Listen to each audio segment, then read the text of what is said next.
powers and duties of the Texas Ethics Commission. The chair recognizes Mr. Guerin to explain the bill.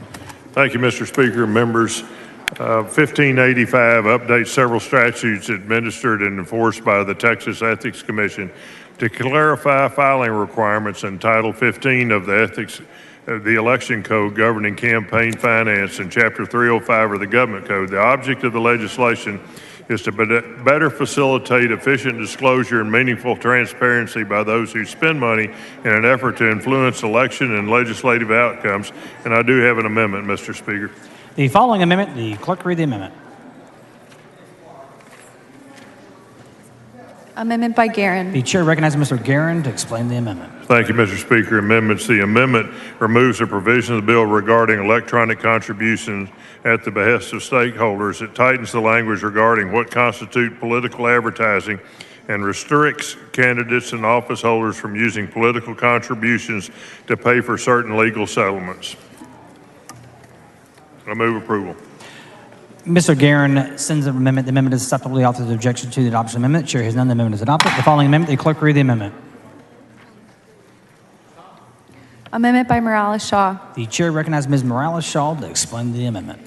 Thank you, Mr. Speaker. Thank you, Chairman Guerin. This is simply updating the website to make it searchable. Thank you, and it's acceptable to the author. Ms. Morales-Shaw sends an amendment. The amendment is acceptable. The author's objection to the adoption of the amendment. The chair has none. The amendment is adopted.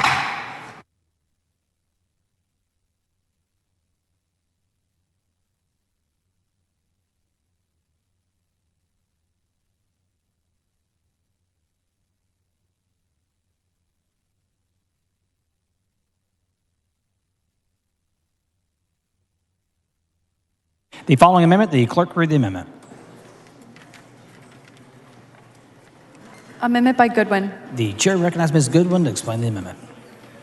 Thank you, Mr. Speaker. Members, this bill is about political advertising, and my amendment is about political contributions. So currently, we don't have a cap or a limit on how much people can contribute to our campaigns, which I think is unusual.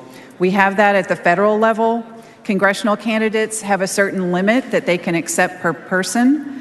So my amendment caps state representative and state office holders' campaign contributions to 50 times what a congressional candidate could get. So not a super low limit.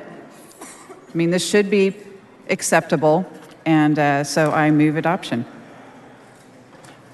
The chair recognizes Mr. Guerin in opposition to the amendment.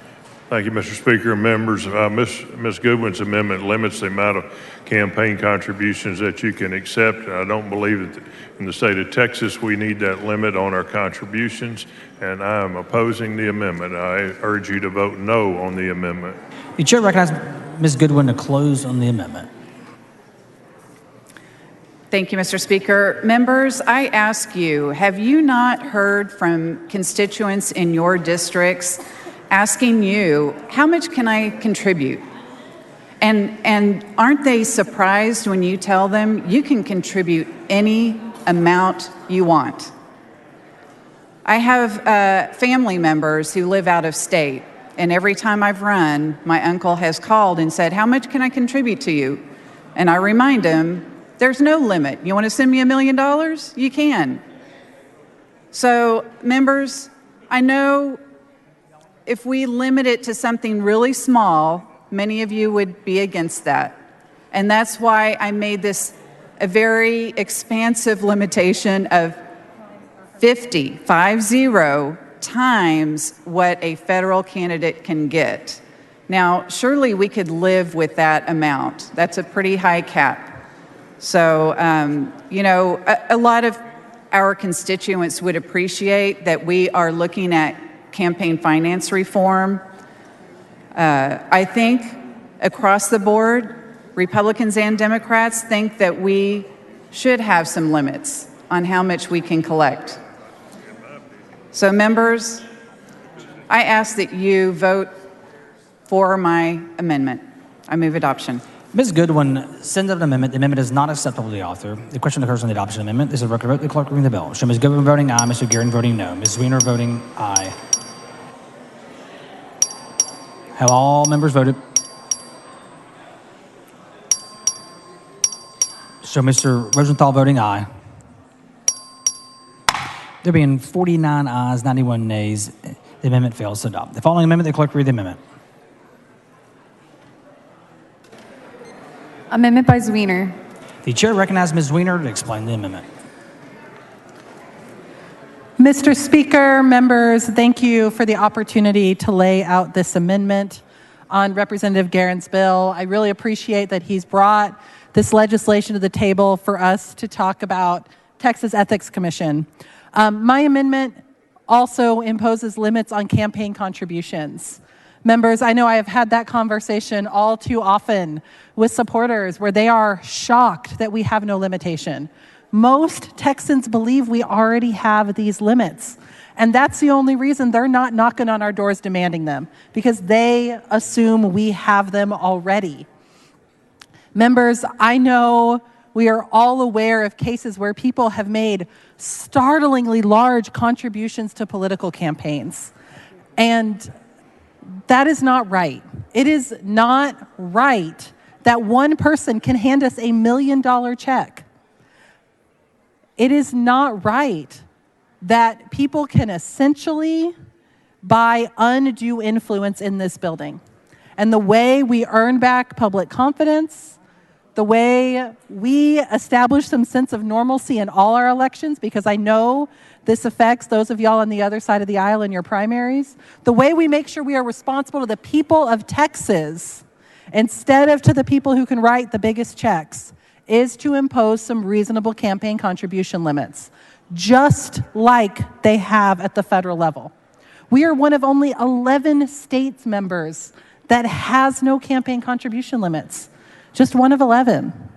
So what my amendment suggests is that an individual during a campaign could give up to $5,000 to a campaign, and a PAC could give up to $10,000. I think those are reasonable limits. They are above the federal limits.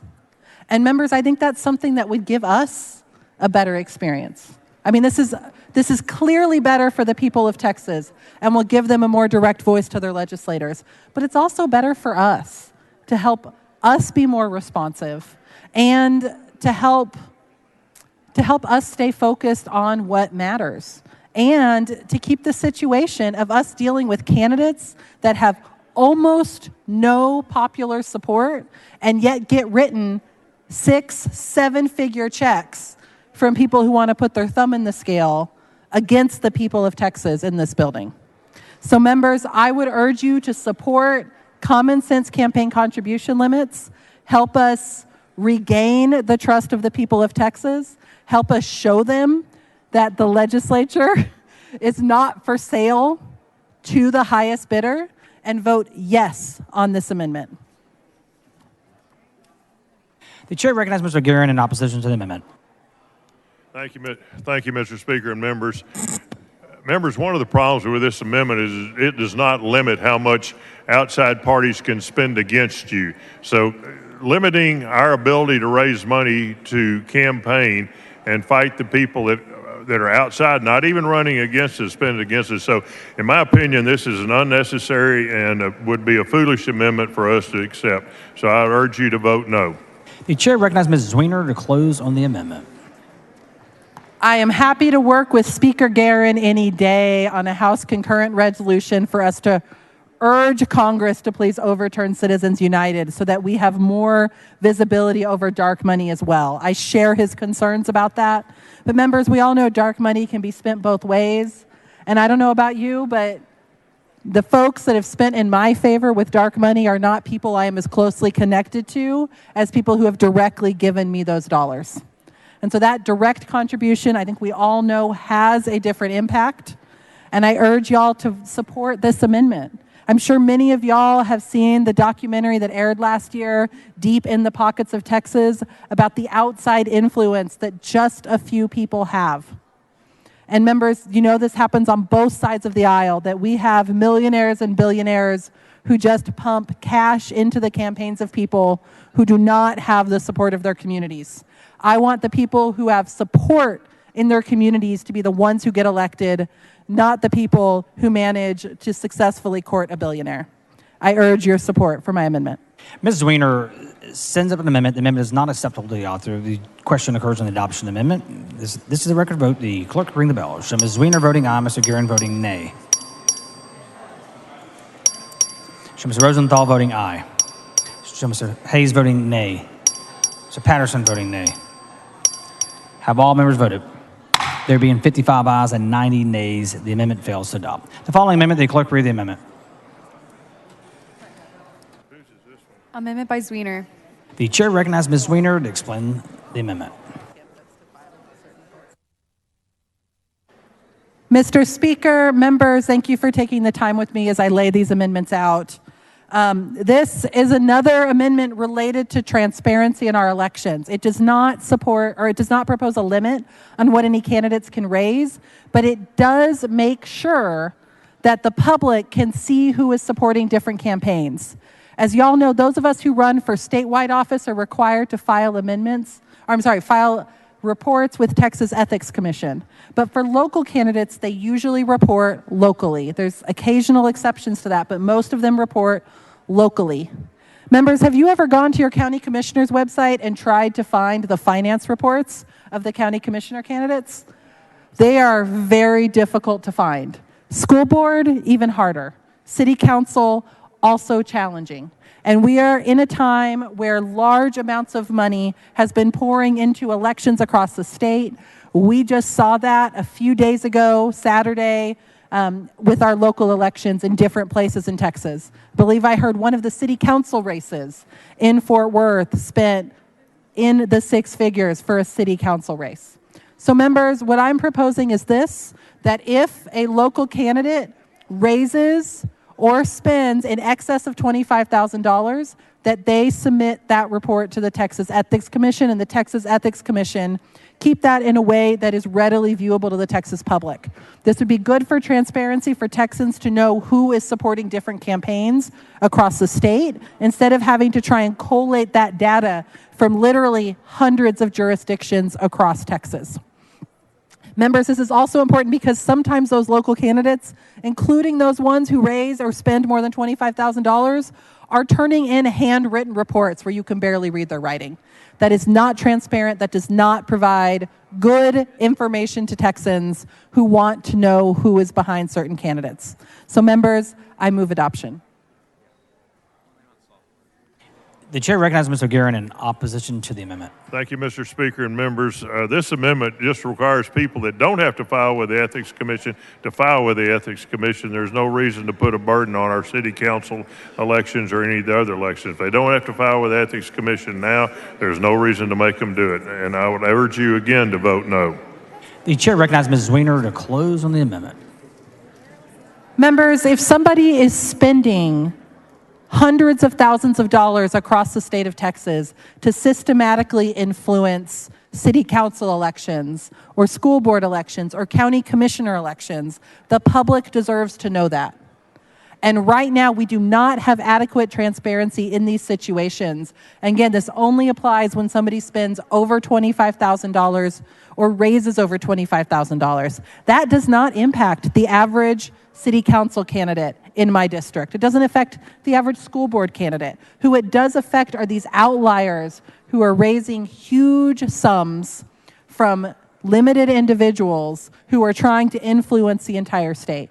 And that's something the people of Texas deserve to know about and be able to access that information in an easy fashion.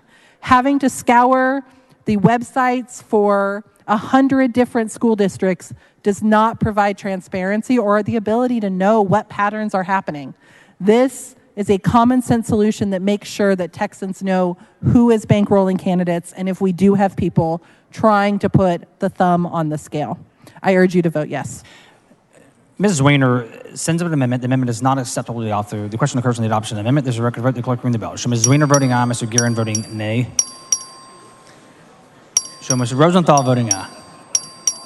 Have all members voted? There being 52 ayes and 89 nays, the amendment fails to adopt. The chair recognizes Mr. Guerin to close on the bill. Thank you, Mr. Speaker and members. Members, I close. I urge you to vote for this wonderful piece of legislation. The question occurs in passing on engrossment of HB 1585. This is a record vote. The clerk will ring the bell. Show Mr. Guerin voting aye. Show Mr. Rosenthal voting aye. Have all members voted? There being 132 ayes and 11 nays, HB 1535 is passed in engrossment. The chair lays out HB 2044 as a matter of postponed business on second reading. The clerk